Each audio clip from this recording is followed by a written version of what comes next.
Vamos lá? Dando continuidade à nossa aula.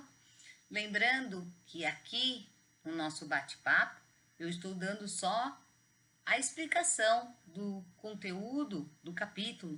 Na apostila de vocês, que vocês receberam, tem muito mais informações. Por isso a importância de vocês lerem e assistirem o vídeo, porque qualquer dúvida que vocês tenham na apostila, no vídeo a gente vai tirando. Então vamos lá.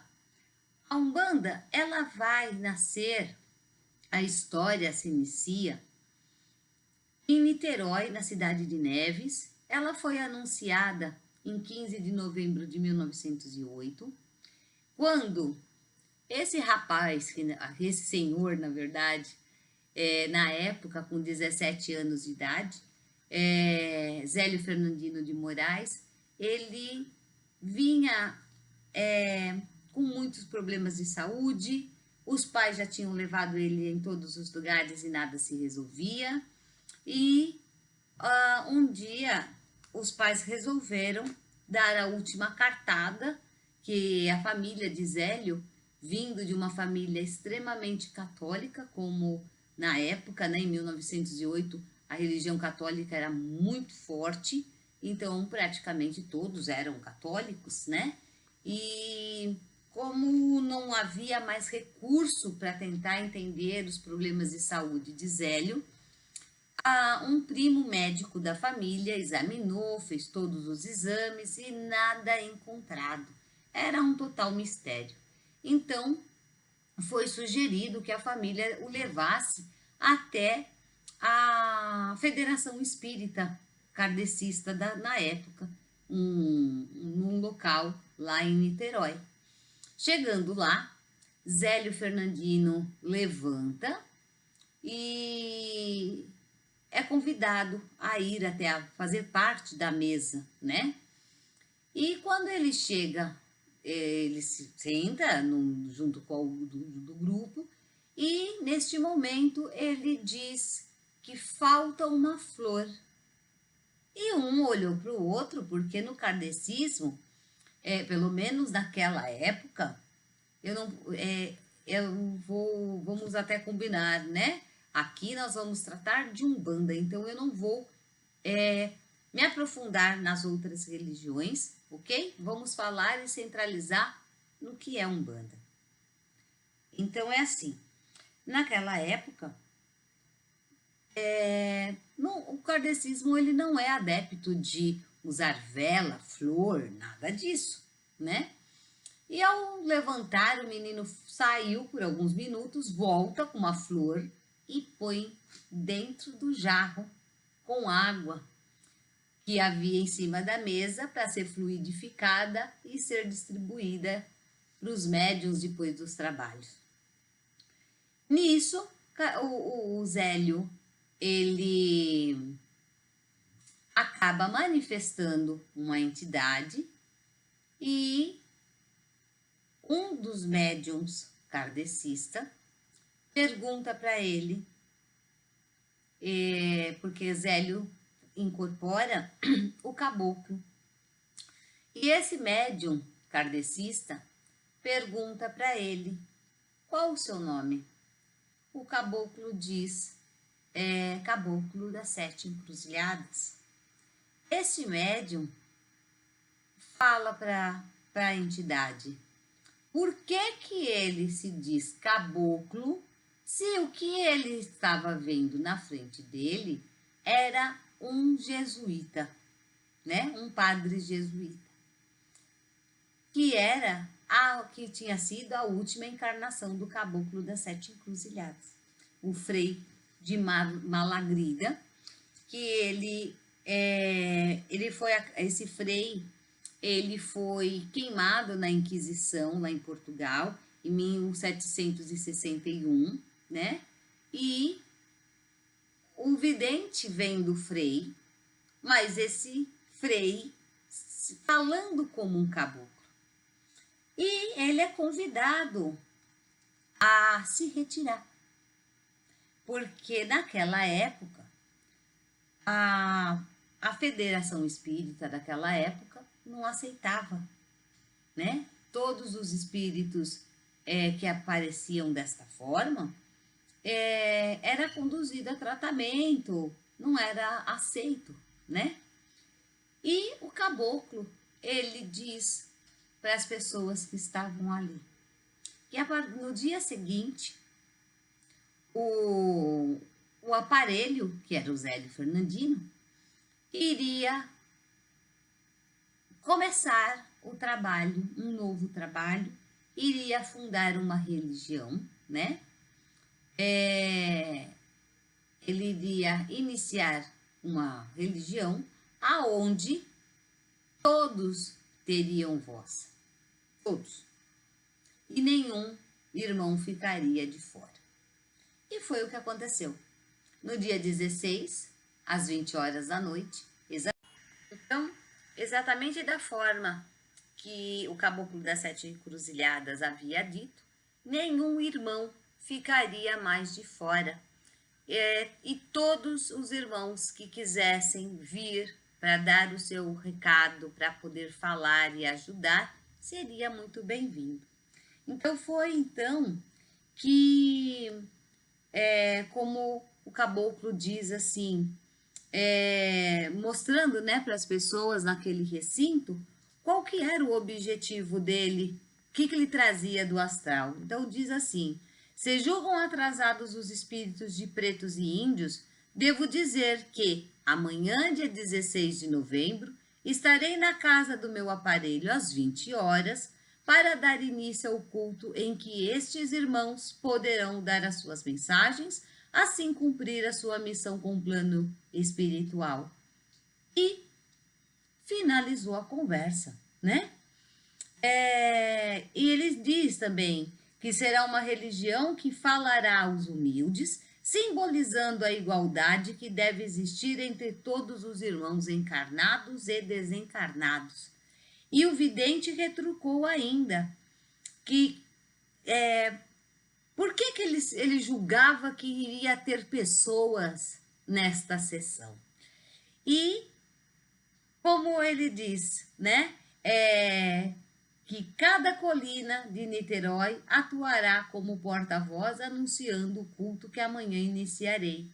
E, para finalizar, o caboclo diz ainda assim, espera só um minuto, gente. Deus, em sua infinita bondade, estabeleceu na morte o grande nivelador universal, rico ou pobres, poderoso ou humildes. Todos se tornariam iguais na morte. Mas vocês, homens preconceituosos, não contentes em estabelecer diferenças entre vivos, procuram levar a mesma diferença até mesmo além da morte. Porque não podem nos visitar esses humildes trabalhadores do espaço, se apesar de não haverem sido pessoas socialmente importantes na Terra, também trazem importantes mensagens do além.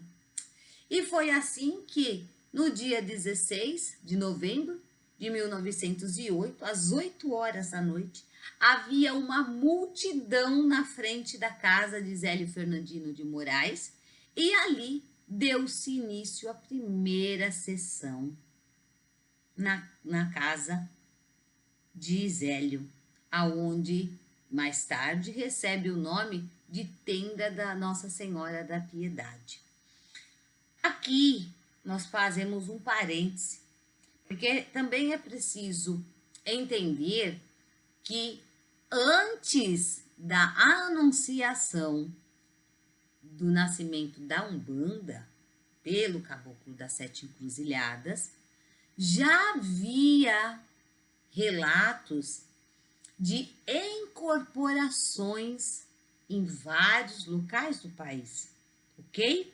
Então, a incorporação não veio através de Zélio, não veio através do caboclo das 7 encruzilhadas, porque as incorporações já fazia parte da macumba, já fazia parte do catimbó. Então, já existia essa estrutura, ok? Mas quando o caboclo das 7 encruzilhadas anuncia o nascimento dessa nova religião, ele também, nesse primeiro momento, não disse que era Umbanda, tá? Ele vem trazer, ele no início até é um outro nome, até que se chega na palavra Umbanda. Então, sendo isso, iniciou seus trabalhos. Zélio Fernandino de Moraes, ele passou através do caboclo Sete Encruzilhadas, do pai Antônio, que era o preto velho. Eles começaram a operar milagres, curas de pessoas, né? Por quê? Até vocês podem me perguntar, por que antigamente, lá atrás, em 1908, havia milagres e hoje não? Existem vários fatores. Um deles, naquela época, como a religião estava nascendo propriamente dito, precisava de coisas, de situações aonde era necessário provar algo, provar para as pessoas que aquilo era bom, que trazia resultado, que trazia efeitos, né? E foi assim que surgiram vários milagres, ok? E quando foi pegando forma, essa casa de Zélio Fernandino foi desenvolvendo outras pessoas. Foram chegando pessoas para trabalhar com Zélio, né? Então, neste ponto aqui, nós precisamos entender que é muito importante, gente, que Zélio Fernandino de Moraes, aqui, Zélio Fernandino de Moraes, ele não fundou, ninguém funda nada aqui, não. Então, ele não fundou a Umbanda, ele anunciou, tá? A religião. O caboclo da Sete Encruzilhadas deu a forma à religião, tá? Porque muitas vezes a gente escuta, Zélio Fernandino de Moraes fundou. Não, ele não fundou a religião, ele anunciou a religião. E o caboclo das Sete Encruzilhadas, ele vem dando a forma para essa nova religião, né? Dando todo esse contexto, dando todo esse o norte, norteando como trabalhar, com que trabalhar, né? Quando. E este aqui é a imagem que na época foi feita para poderem fazer imagens de gesso, né? Então esse é o caboclo das Sete Encruzilhadas. Hoje, na nossa Umbanda, é raro nós termos esse caboclo em terra. Mesmo as falanges, é muito difícil, porque ele tinha uma missão, e a missão dele era vir a anunciar essa nova religião, dar uma forma, dar um norte, e quando a religião começou a andar estruturada, ele se afasta, né? Ele acompanhou o Zélio Fernandino até o final da vida de Zélio, tá? E com isso, foram fundadas a partir daí mais 7 tendas de Umbanda. A tenda Nossa Senhora da Guia, a tenda espírita Nossa Senhora da Conceição, tenda espírita Santa Bárbara, tenda espírita São Pedro, tenda espírita Oxalá, tenda espírita São Jorge, tenda espírita São Jerônimo, e a partir daí outras foram surgindo. Vocês percebem que todas as tendas têm nome de santos católicos, justamente pela bagagem histórica da família, né? Tem um cunho muito católico. Por isso que lá atrás, as 7 primeiras tendas vinha com o nome de santos católicos, tirando a tenda espírita Oxalá, as demais tudo santo católico. E a partir destas 7 tendas abertas, e deu o início a todos os outros terreiros que nós conhecemos. caso, na tenda espírita da Nossa Senhora da Piedade, que é onde é a casa de Zélio Fernandino de Moraes, até hoje, os cultos não têm atabaque, eles trabalham na forma de mesa também, parecida com o espiritismo. O atabaque, eles acabaram utilizando, foram introduzindo agora, mas isso depois da morte de Zélio Fernandino de Moraes. O neto dele, ele veio a falecer por causa da Covid. Hoje eu acredito que esteja, acho que é a mãe, que ainda é viva, mas já muito senhora, e o pai Zélio, ele ficou à frente do terreiro durante 55 anos, tá? E a Umbanda, ela vem progredindo, ela vem mostrando que está conseguindo se reestruturar e dando início a mais e mais casas, não é? E assim a gente percebe que a Umbanda de Zélio, ela vem norteando, né, tudo o que se deu origem depois. Lembrando que na Umbanda, como é que fala? Na Umbanda realizada na casa da tenda da Nossa Senhora da Piedade, por eles terem uma vertente mais católica, então, como eu falei para vocês, o atabaque foi sendo introduzido agora há pouco tempo, mas os cantos sempre foi com palmas, não há matança de animais, todo o rito é muito simples, né? E é assim que o Caboclo das Sete Encruzilhadas sempre deixou muito claro que a Umbanda é simples, a Umbanda precisa de ter amor, né?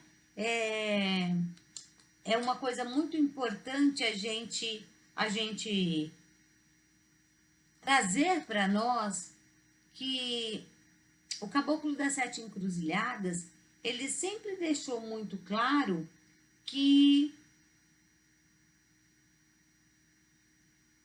os mais sábios iriam orientar aqueles que não sabiam. Que a tenda da Nossa Senhora da Piedade estaria sempre aberto para qualquer que fosse os necessitados, tanto encarnados como desencarnados. Então, sendo dessa forma, o que acontece aqui?